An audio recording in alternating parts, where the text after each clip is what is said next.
सर्वसामान्यांचा आवाज बेधडकपणे मांडणारा न्यूज चॅनल म्हणजेच बेधडक बेधडक. नमस्कार, बेधडक बेधडक न्यूज मध्ये आपल्या सर्वांचं स्वागत आहे. पाहूया आजची धडक देणारी बेधडक बातमी फक्त आपल्यासाठी. मिरजेत बनावट नोटा छपाई करणाऱ्या अड्ड्यावर छापा. नोटा छपाईच्या साहित्यासह 3,90,000 रुपयांचा मुद्देमाल जप्त. एकास अटक. सांगली शहर पोलिसांची कारवाई. सांगली पोलिसांनी बनावट नोटांची विक्री करण्यासाठी आलेल्या एकास अटक करून त्याच्याकडील 50 रुपयांच्या 75 नोटा जप्त केल्या आहेत. 3,775 रुपये किमतीच्या एकूण 75 नोटा त्याच्या अंगझडतीतून हस्तगत करण्यात आल्या आहेत.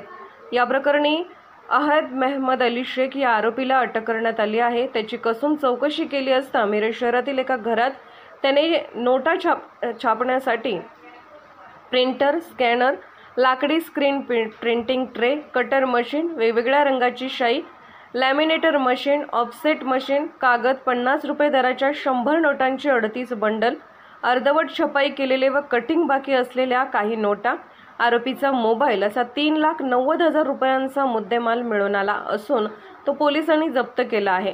आरोपीने या बनावट नोटांची कुठे विक्री केली आहे का, तसेच किती दिवसापासून तो हे काम करत आहे, यापूर्वी बाजारात नोटा खपवल्या आहेत का याची चौकशी करण्यात येणार आहे. त्यासाठी अहद शेख याला न्यायालयासमोर उभे केले असता त्याला 5 दिवसांची पोलीस कोठडी देण्यात आली आहे, अशी माहिती सांगली शहर पोलीस ठाण्याचे निरीक्षक संजय मोरे यांनी दिली आहे. ही कारवाई सागर गोडे, महादेव पोवार, संदीप पाटील, गौतम कांबळे, संतोष गळवे हे अधिकारी व कर्मचारी यांनी केली आहे.